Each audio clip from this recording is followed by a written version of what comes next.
Muy bien. Comenzamos entonces con la lectura del capítulo 7.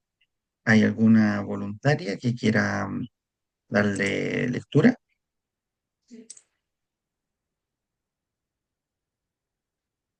Lánzate, Miriam.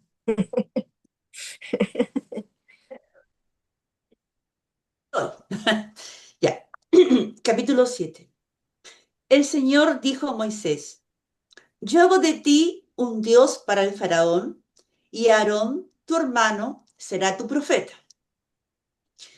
Tú le comunicarás todo lo que yo te mande, y él hablará al faraón, para que deje salir de su país a los israelitas. Pero yo endureceré el corazón del faraón, y así podré multiplicar mis signos y mis prodigios en Egipto. El faraón se resistirá a escucharlos, pero yo descargaré mi mano sobre Egipto y haré salir de allí a los israelitas, mi ejército y mi pueblo, con grandes actos de justicia. Y cuando extienda mi mano sobre Egipto para hacer salir de allí a los israelitas, los egipcios tendrán que reconocer que yo soy el Señor. Moisés y Aarón realizaron lo que el Señor les había ordenado. Cuando se entrevistaron con el faraón, Moisés tenía 80 años y Aarón 83. El Señor dijo a Moisés y Aarón: Cuando el faraón les pida que hagan un prodigio, tú le dirás a Aarón: Toma tu cayado y arrójalo delante del faraón, y el cayado se convertirá en una serpiente.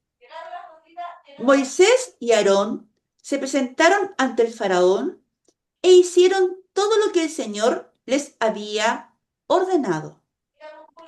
Aarón arrojó su cayado delante del faraón y de sus servidores, y el cayado se transformó en una serpiente.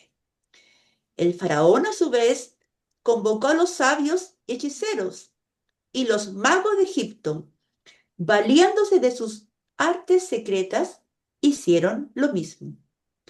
Cada uno arrojó su bastón, y estos se transformaron en serpientes, pero el de Aarón devoró a todos los demás. A pesar de esto, el faraón persistió en su obstinación y no los escuchó, como el Señor había dicho. ¿Sí? Sí. El Señor dijo a Moisés: El faraón está obstinado y se resiste a dejar partir al pueblo. Preséntate ante él mañana temprano cuando salga para ir al río. Espéralo a la orilla del Nilo. Sostén en tu mano el bastón que se transformó en serpiente y háblale en estos términos: El Señor, el Dios de los hebreos, me envió a decirte: deja que mi pueblo vaya a rendirme culto en el desierto. Pero tú no has querido obedecer. Por eso dice el Señor: ahora te demostraré que soy el Señor. Yo golpearé las aguas del Nilo con el bastón que tengo en la mano, y las aguas se convertirán en sangre. Los peces que hay en el Nilo morirán, y el río verá un olor tan pestilente que los egipcios no podrán beber sus aguas. Luego el Señor dijo a Moisés: da esta orden a Aarón: toma tu bastón y extiende tu mano sobre las aguas de Egipto, sobre sus ríos, sus canales, sus pantanos y todos sus depósitos de agua, y que éstas se conviertan en sangre a lo largo de todo Egipto, incluso las que están en recipientes de madera y de piedra. Moisés y Aarón hicieron todo lo que el Señor les había ordenado. Él levantó su bastón y golpeó las aguas del Nilo a la vista del faraón, y de todos sus servidores. Y toda el agua del Nilo se convirtió en sangre. Los peces del Nilo murieron y el río dio un olor tan pestilente que los egipcios ya no pudieron beber sus aguas. Y hubo sangre en todo el territorio de Egipto. Pero los magos egipcios, valiéndose de sus artes secretas, hicieron lo mismo. Y el faraón endureció su corazón y no los escuchó, como el Señor lo había dicho. Y dándose vuelta, regresó a su palacio sin atribuir mayor importancia a lo que había sucedido. Mientras tanto, los egipcios se pusieron a cavar en los alrededores del Nilo en busca de agua potable, porque no podían beber el agua del río. Así pasaron 7 días después que el Señor golpeó las aguas del Nilo. La segunda señal, las ranas. Y el Señor dijo a Moisés, preséntate ante el faraón y dile, así habla el Señor, deja que mi pueblo vaya a rendirme culto, porque si te niegas a dejarlo partir, haré que tu territorio quede todo plagado de ranas. El Nilo estará atestado de ranas que subirán e invadirán tu palacio, tu dormitorio y hasta tu mismo lecho. Se meterán en las casas de tus servidores y en las de tu pueblo, en tus hornos y utensilios de cocina. Y llegarán incluso a trepar sobre ti, sobre tus servidores y sobre tu pueblo. Horrible. ¡Wow! Sí, está bien, bien, bien interesante lo que ocurre acá. Eh, Podemos ver que el versículo inicial del Éxodo 7 introduce una expresión profundamente provocadora que dice, yo te he constituido como Dios para el faraón y tu hermano Aarón será tu profeta. Eh, el hebreo literalmente dice, y te he dado como Dios para el faraón. Es una declaración que no sugiere que Moisés sea Dios, haya sido divinizado por el Señor, sino que es investido con una autoridad divina que proviene de Dios, no que Moisés es Dios, para confrontar al faraón. Ujú. Eh, Entonces, en el mundo antiguo del cercano Oriente, donde el lenguaje político religioso confería el carácter divino a los gobernadores, a los reyes, a los faraones, que siempre eran eh, seres que no eran solo humanos.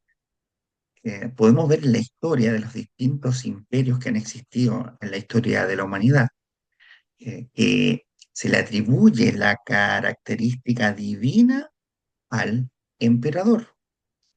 También pasó con Roma, desde Octavio Augusto, que el César se decía que había nacido de una virgen, y esto es antes de Cristo, eh, había nacido de una virgen entre una mezcla entre un dios y una mujer virgen,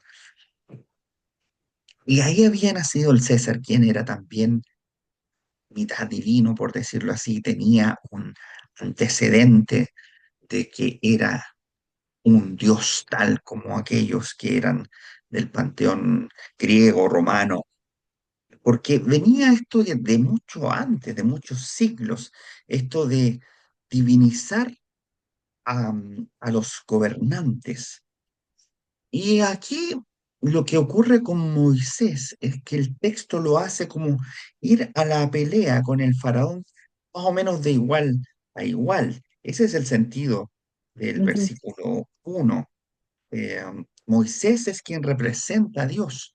Y el faraón, a pesar de sus pretensiones divinas, es confrontado como un ser humano limitado. Esto es un giro que, según Walter Brueggemann, este giro subraya que la verdadera autoridad no reside en una institución imperial, sino en quien es Individuo. portador de la palabra de Dios. Moisés no actúa por voluntad propia, sino como un vehículo de la voluntad del Señor. Y Aarón, al hablar por él, por Moisés, asume como el rol de profeta en el sentido clásico, que profeta es el portador de la palabra revelada, la palabra de Dios revelada, algo que debemos tener claro. Con el tiempo, con los siglos, la palabra profeta ha tenido otras connotaciones, como aquellos que ven el futuro, que vaticinan lo que va a venir, como profecía al estilo más Nostradamus que al estilo bíblico. La otra vez hacía, la otra vez cuando estudié teología, pocos años atrás, hace como 20 25 30 años, no me acuerdo ya. No, 30 años no, hace 30 años yo tenía 15 años, 14 años, eh, pero un poco más nomás. Y un profesor nos decía que de la torta profética de la Biblia, de los libros considerados proféticos, un 5% era vaticinio, o sea, palabras sobre lo que podría suceder en un futuro. Muy poco, porque ese no es el enfoque de lo que es la profecía en la Biblia, sino que es hablar de la palabra de Dios que ha sido revelada. Y a veces, en muy pocas ocasiones, esta palabra consistía en revelar hechos futuros, cosas que iban a pasar, que no es este el caso, porque Aarón habla como un profeta en el sentido clásico. Y el episodio que se ve más adelante es el de la vara de Aarón, que se convierte en serpiente. Es una cuestión muy rica en simbolismo, porque la palabra de serpiente, serpiente común, es un término que también puede aludir a una especie de monstruo marino o dragón, símbolo del caos en la visión de mundo, en la cosmovisión egipcia cananea. Eh, en Egipto la serpiente era un símbolo de poder, particularmente en la corona del faraón. Aparecía, ¿cierto?, una cobra erecta. ¿Han visto ustedes películas de egipcios, ¿cierto?, que ponen como siempre la mano así como si fuese una serpiente cobra y Una tienen, cobra. Exacto. y tienen bailes al respecto, porque la serpiente para ellos es una imagen, en especial la cobra de poder, tanto así que se instala en la misma imagen del faraón. Y aquí vemos a Aarón que eh, suelta su vara, ¿cierto? Y ésta se convierte en una serpiente. Mm, Puede haber sido una cobra, quizás no lo sabemos. Pero al lanzar la vara, ver el faraón y la gente que estaba ahí que se convertía en esta serpiente, se ejecuta una señal que desacraliza el símbolo del poder egipcio. Y más encima, luego el faraón ordena a sus brujos, ¿cierto?, que hagan lo mismo, pero la serpiente de la vara de Aarón se come, devora las otras serpientes, lo que indica una superioridad del poder de este Dios, Yahvé, o el Dios de Abraham, el Dios que viene hablando Moisés y Aarón, el Dios de Israel. Tiene superioridad sobre los sistemas mágicos y religiosos del imperio. Algunos sugieren que este gesto dramatiza la competencia de memorias religiosas, en el sentido de que el dios de los esclavos supera a los dioses del imperio, un Ujú. antagonismo súper marcado en esta figura inicial, así de partida, es como el que manda acá soy yo, dice el Señor. Pero aún así no hay entendimiento y es que ocurre lo que va a ser la primera plaga, Una la pregunta. conversión. Sí, sí. eh, Ahí hablan siempre que en varias de las plagas y las artes secretas que dominaban los magos. Ujú. ¿A qué se refiere ahí? ¿Qué era eso? O sea, porque uno entiende magia, algo como que no se lo explica. Pero si ya en aquella época estos hacían esas cosas, ¿qué artes eran las que ellos manejaban? Sí, muy, muy buena Porque tu pregunta. no está relacionado como por ejemplo esto, que sí, porque es palabra revelada del Señor a, a- a Aarón y a Moisés. Entonces, ¿qué podían ellos estar manejando que pudieron hacer eso? Sí, muy buena la pregunta. Mira, estos magos eran unos especialistas en rituales egipcios.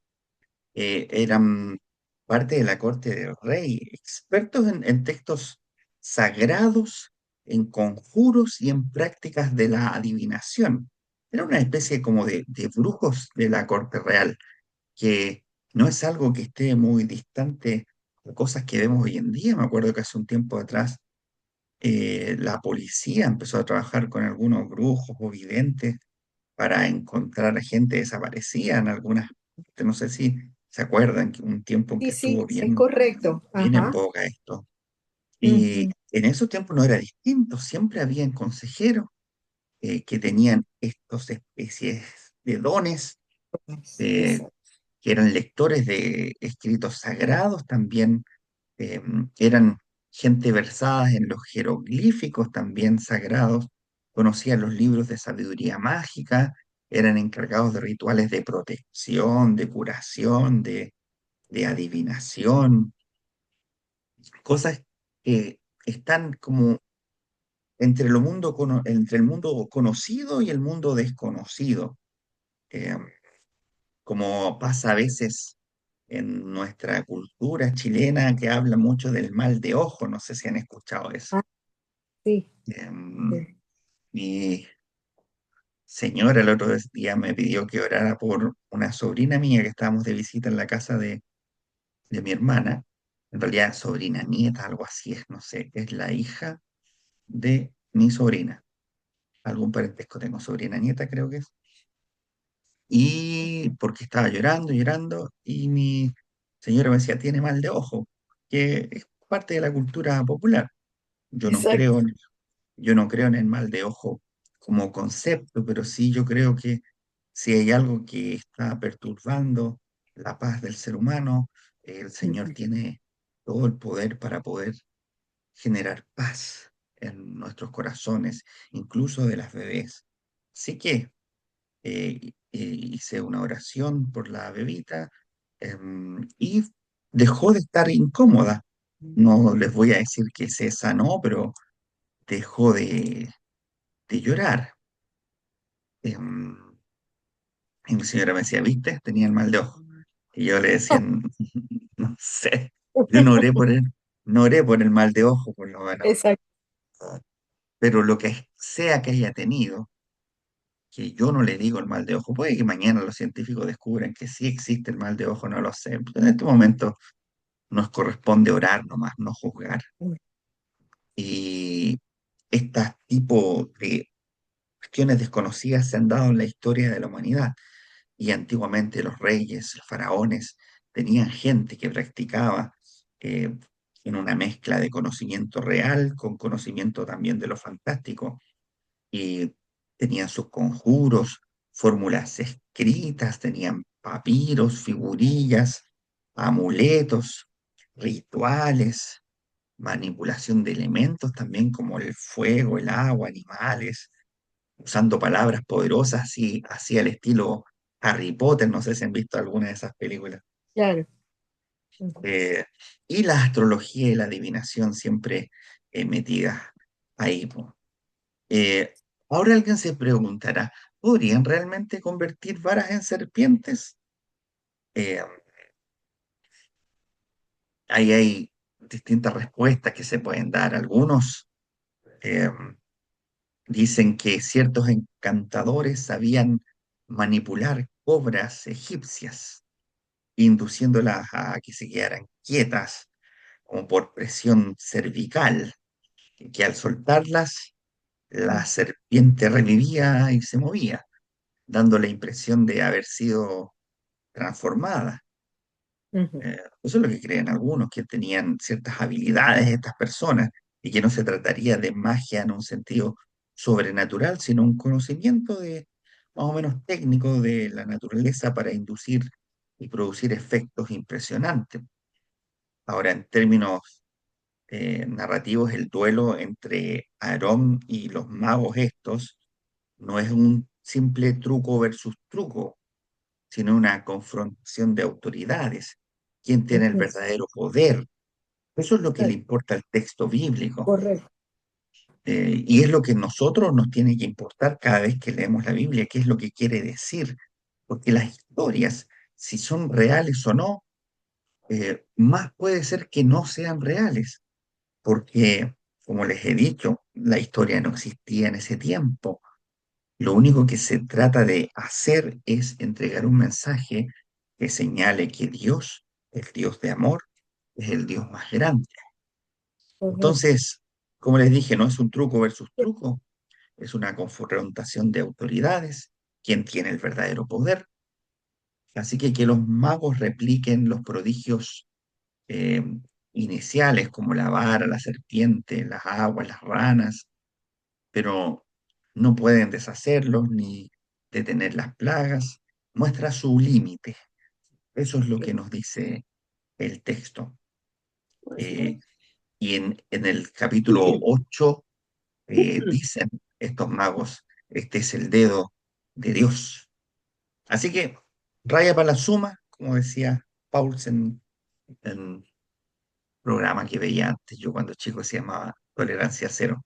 No sé si todavía lo... Eh, las Yo, artes secretas, ¿sí? yo creo que como resumen también esa expresión yo soy el Señor, aquí obra la intervención divina, Correcto. Claro, la magia de los magos. O sea, eso como lo central para mí, eso es lo más relevante. Yo soy el Señor, yo tengo el poder, yo soy la autoridad divina y por eso hago lo que yo estimo conveniente.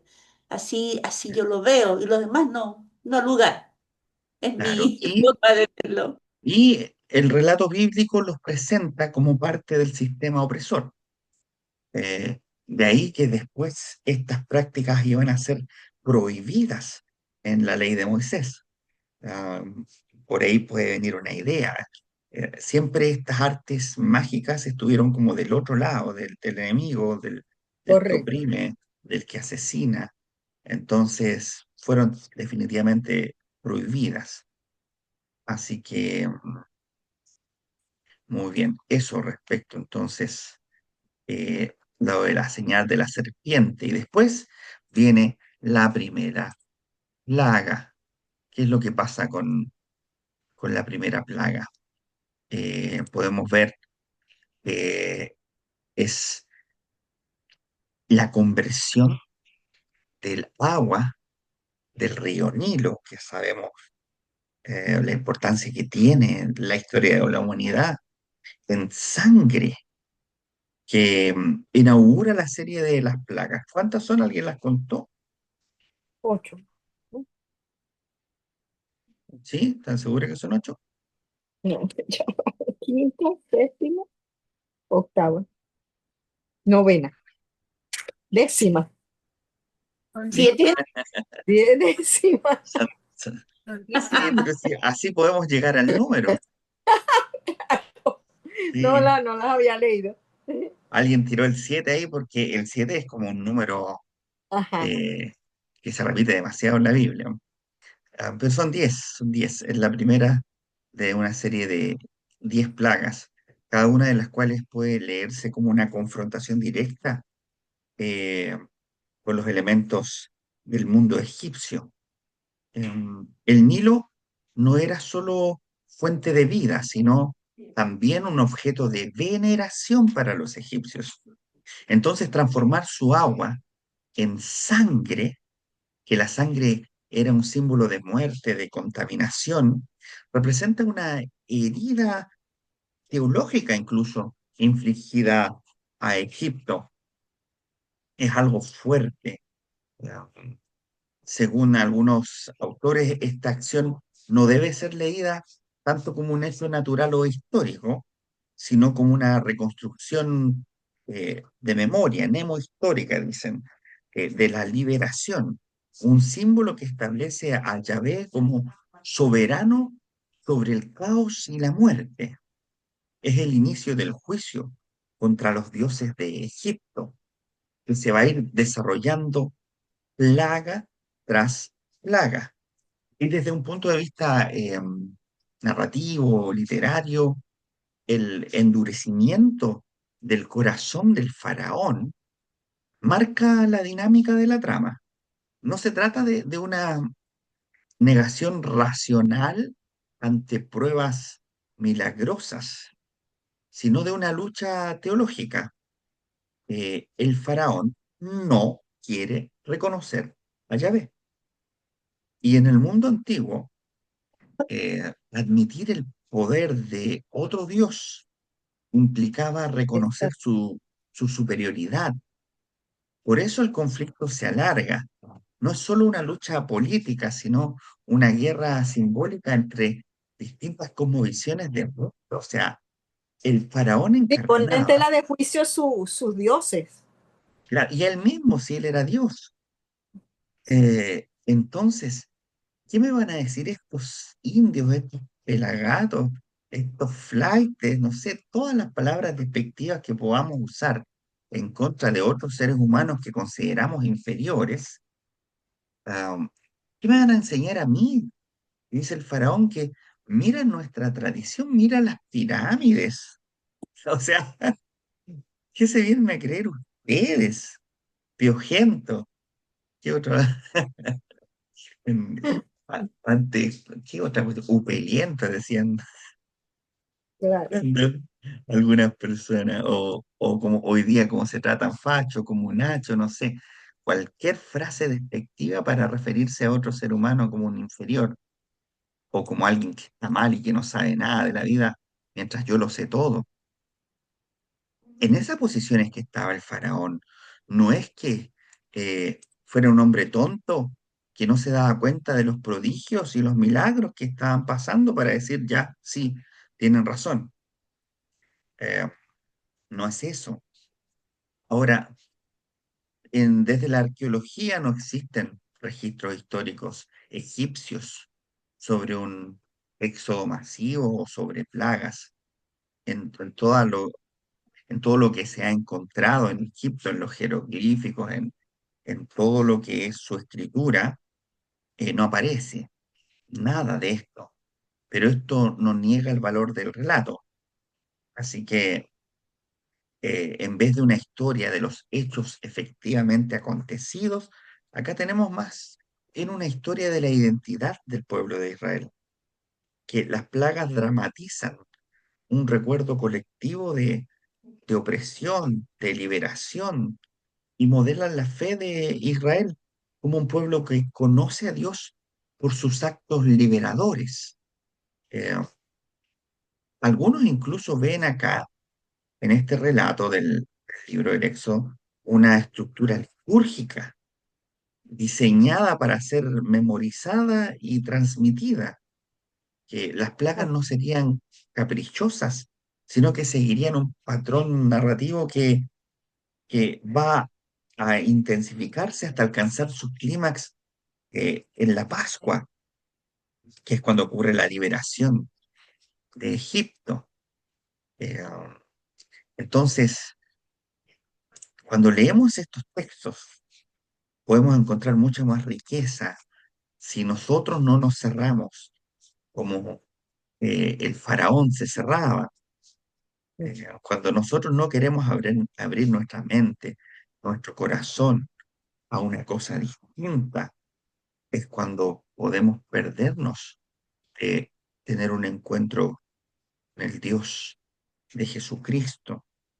Algunos, por ejemplo, cristianos, que si usted le dice eh, que probablemente esto sea un mensaje más de la identidad del pueblo de Israel, que un texto histórico, se pueden escandalizar. Así que le pueden responder mal si ustedes les comentan alguna vez a alguna persona que sea cristiana de otra tradición, no luterana, o incluso luteranos mismos, pero de aquellos que son de una corriente más conservadora, como los em, confesionales, se pueden escandalizar de que usted les dice, ¿cómo se te ocurre que algo que está en la Biblia no va a haber sucedido de forma literal? Mm. Eso puede pasar en nuestras discusiones con otras personas. Pero nosotros, gracias a Dios, eh, tenemos la posibilidad de mirar el texto bíblico en toda su extensión y dejar que nos hable con la historia, con el contexto, poder meternos en la eh, persona de aquel que escribió de alguna u otra forma, tratar de acercarnos para ver la grandeza que hay en este texto. ¿Algún comentario, alguna opinión? ¿Alguien quiere aportar algo?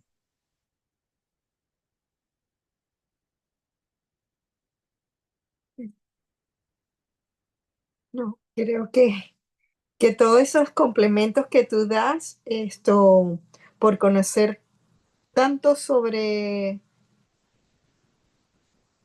detalles que yo particularmente ni idea. O sea, que como que corroboran eso. Que, por ejemplo, uno estudió historia y, ajá, el faraón y tal, pero quizás uno no, o sea, yo no tengo esa identidad de que no, sí, él era un dios. Quizás tú estás diciendo eso y recuerdas, nos recuerdas eso, pero quizás lo pasamos así como que, y no podemos concatenar lo que también has explicado. O sea, gracias, es lo que puedo decir.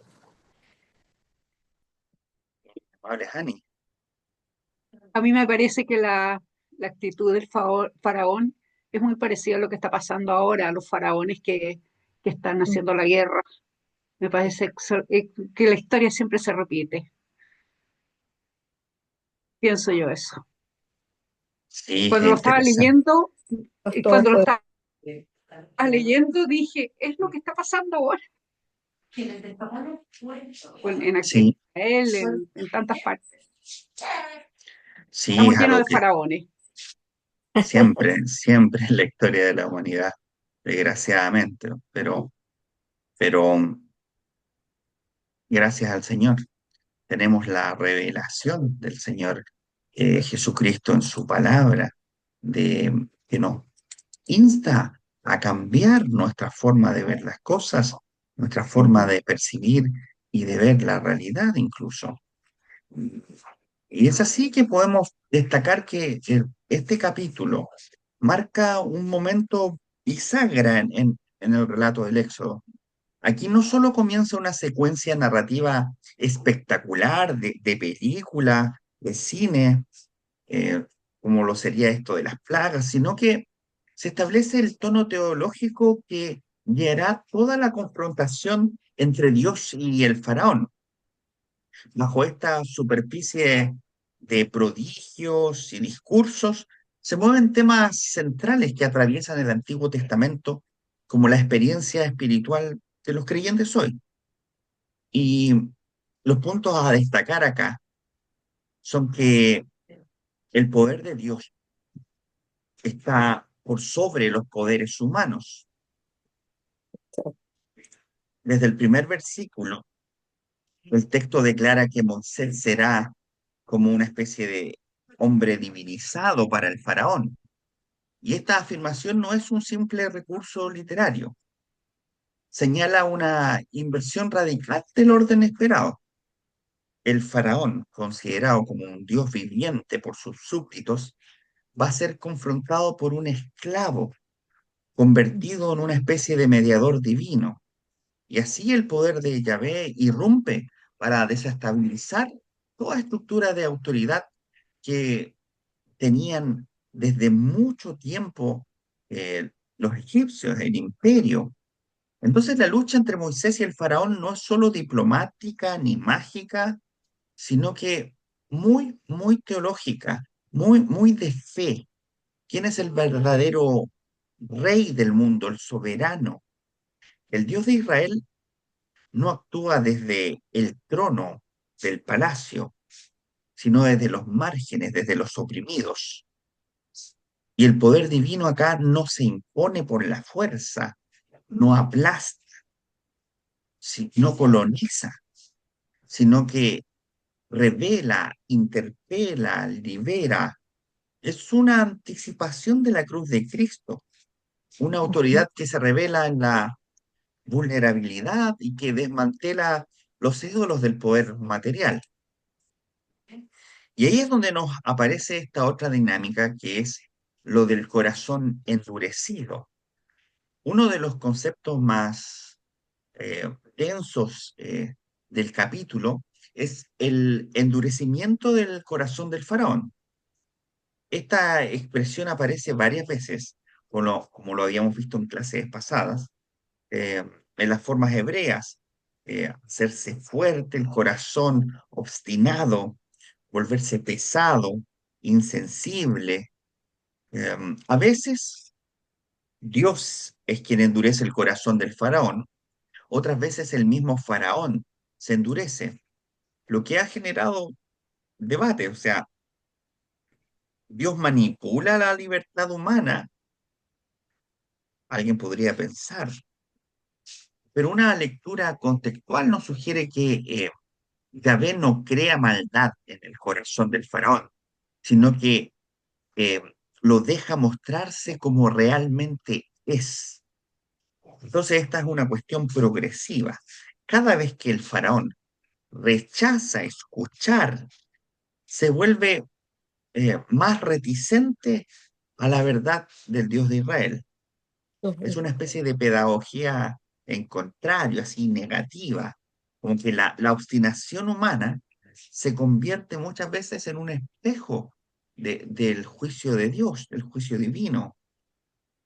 Y espiritualmente esto nos puede también motivar a nosotros a que examinemos nuestra capacidad de escuchar a Dios, porque el corazón endurecido no es solo un problema de los faraones, también de nosotros.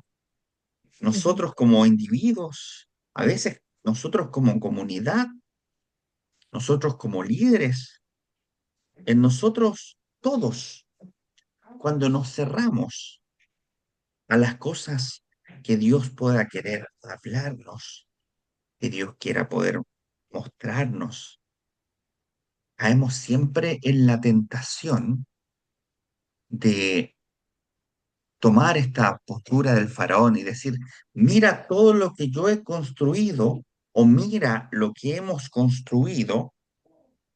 ¿Qué vienen ustedes a decirnos cómo tenemos que hacer las cosas? ¿Cómo y en qué tenemos que creer? Mm, Nosotros también podemos ser faraón en nuestras vidas o incluso a veces como comunidad. Y es por eso que tenemos que tener los oídos y las mentes abiertas a la voz de Dios, de lo que Él nos dice en su palabra y en comunidad,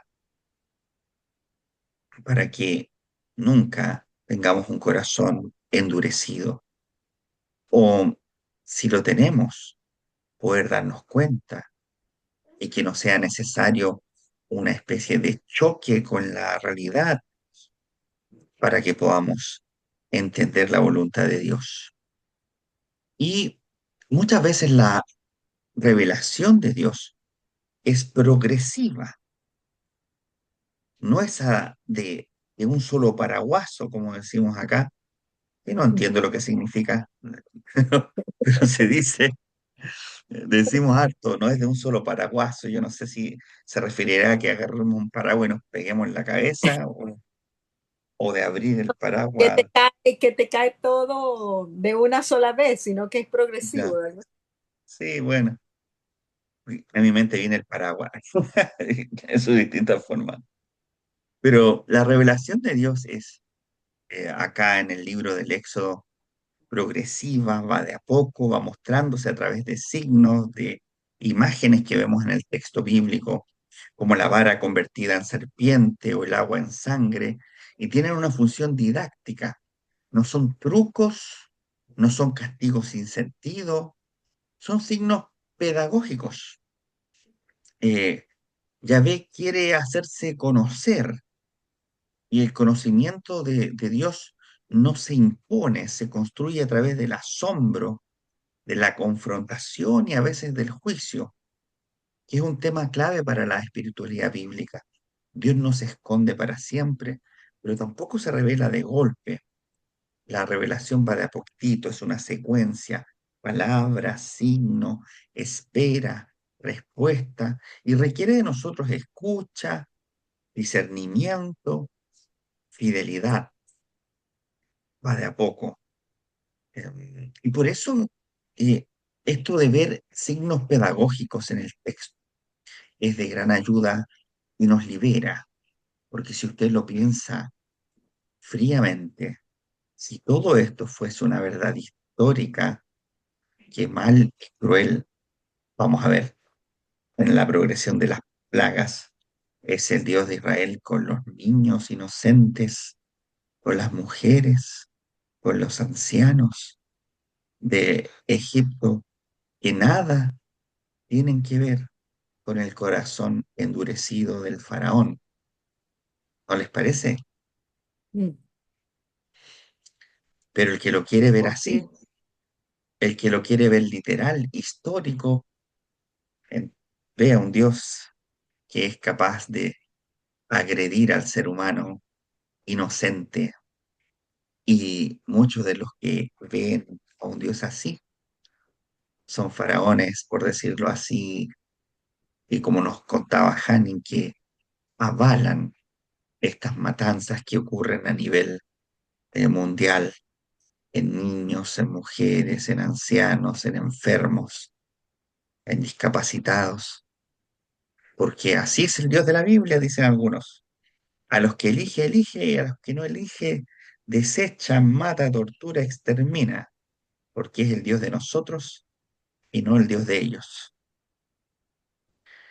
Pero bien, pasando a otro punto, Moisés en este capítulo no es un líder carismático como aquel que más adelante vamos a ver que abre el mar rojo, que se cree el cuento.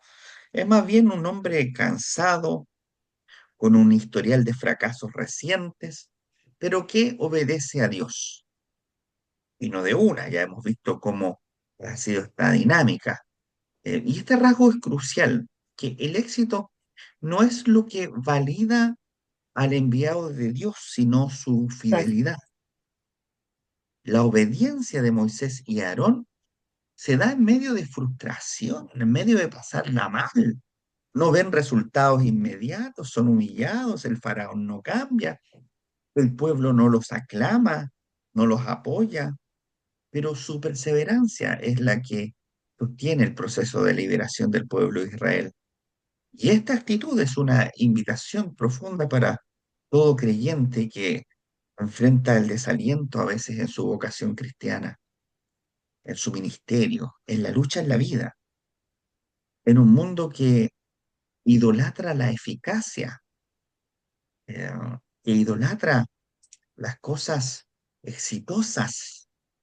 El Éxodo capítulo 7 nos recuerda que lo esencial es ser fiel al llamado de Dios, incluso cuando el corazón de los poderosos no cambie de inmediato. Y también este capítulo nos introduce la idea del juicio de Dios, representado por las plagas. No un juicio como una venganza divina, esto no es una retribución, tú me das, yo te doy, sino un acto de verdad que desenmascara la idolatría del imperio y abre paso a la libertad de los oprimidos. Eh, Algunos autores señalan que la memoria del Éxodo fue estructurada como una memoria fundacional en la que el juicio contra Egipto representa una reconfiguración del orden mundial desde el punto de vista de la fe, desde el punto de vista de la fe que nace de la cultura de Israel y que pasa al cristianismo. eh, Dios no puede liberar sin al mismo tiempo denunciar aquello que está esclavizando al ser humano. Y el Dios de Israel no se presenta desde la opresión, desde el poder, sino desde lo humilde, desde lo bajo, desde aquello que el ser humano incluso desprecia, como un Dios de los márgenes. Ese es el trasfondo de todo el capítulo. El Dios de Israel no se manifiesta en los palacios, sino en las fronteras, en los márgenes. Yahvé no se revela a los imperios, sino a los pueblos esclavizados. El éxodo no es solo un movimiento físico, sino teológico, es la historia de un Dios que sale al encuentro de los olvidados para convertirlos en un pueblo libre. Y eso es lo que resuena también en el mensaje de Jesús. El reino de Dios se hace visible desde abajo, en la periferia, en el rostro del pobre, en el rostro del marginado, que muchas veces Dios nos sorprende semana a semana con lo que pueda haber, personas que el mundo considera como outsiders o, como se dice eso en castellano, ah, fuera de la normalidad, fuera de la sociedad. Yo creo que aquellas que trabajan semana a semana en diaconía han visto sus vidas impactadas muchas veces por estas personas que el mundo considera como que hay que rechazar, y estas personas transforman nuestras vidas. Ujú. ¿Qué significa entonces hoy para nosotros ser como Aarón, como Moisés, una voz profética frente al poder? ¿Cómo interpretamos el endurecimiento del corazón? ¿Nuestros corazones se endurecen? O cuando vemos que el corazón del otro se endurece, ¿cómo actuamos? ¿Dónde vemos nosotros plagas simbólicas, claro, que desnudan nuestras idolatrías actuales, nuestra forma de ver la vida, que muchas veces creemos que esa es la forma y no hay otra? ¿Qué nos enseña la obediencia paciente de Moisés y Aarón? Obediencia, como mencionamos, a pesar de la frustración. Les doy la palabra para algún comentario final, alguna pregunta o aporte.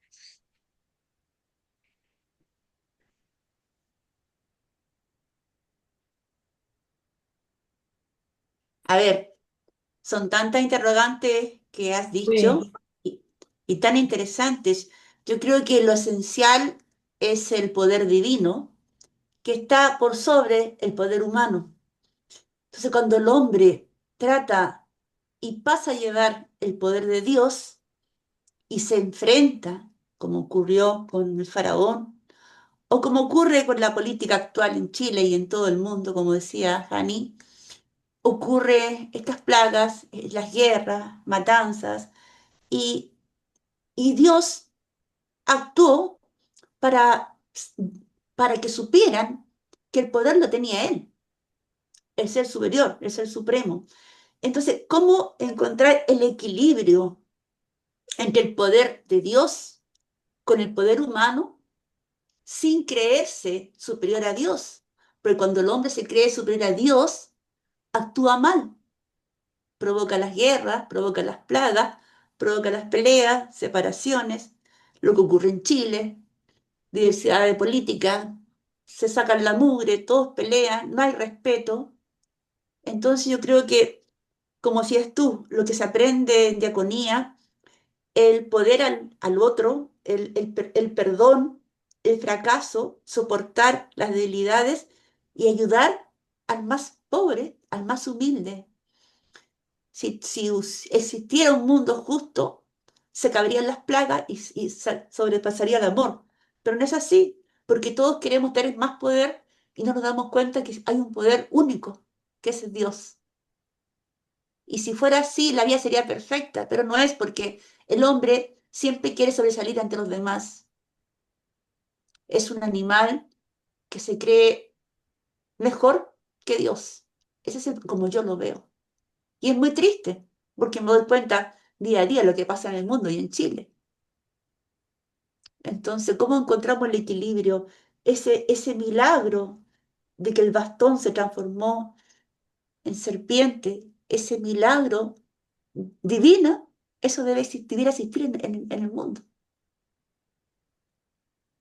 Así es, y ese milagro divino es al que nosotros estamos llamados a hacer, porque como estuvimos viendo, Dios no se queda callado ante la injusticia, sino que se revela, actúa, pero finalmente nos envía a nosotros a poder llevar su palabra profética, como lo vimos al comienzo de la clase, que no es una palabra sobre los hechos del fin del mundo o sobre lo que va a pasar, sino que es transmitir la palabra de Dios revelada a nosotros que tenemos en las Escrituras, que tenemos en la vida en comunidad. Dios nos envía. Así que sigamos en este viaje del libro del Éxodo, que ha sido bastante interesante, espero, y cerremos con una oración para encontrarnos la próxima semana. Oremos.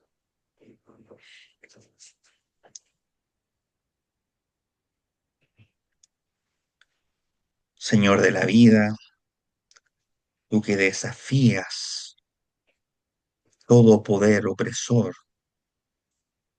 despierta en nosotros la fuerza y la valentía que había en Moisés y la fidelidad de Aarón. Que nuestras palabras, Señor, sean signos tuyos y que nuestras acciones sean señales de tu reino. Ayúdanos a aprender de tu palabra, no solo por aprender, sino para ponerla en práctica. Y que si tú nos envías, seamos fieles y obedientes como Moisés y Aarón, y vayamos a esparcir tu palabra a aquel que lo necesita. Oramos en el nombre de Cristo Jesús nuestro Señor. Amén. Amén. Muy Muchas bien. gracias. Días. Gracias. Nos Muchas vemos la gracias, Héctor. próxima Vamos, semana. somos mensajeros de la vida, entonces. Así es, como dijo el Que estés Papa, muy ¿cierto? bien. ¿Cierto? Sí, sí. Chao. Que estés Chao. Chao, bien. Que chao, estés chao. Chao. bien. Chao, chao. Karina. Chao.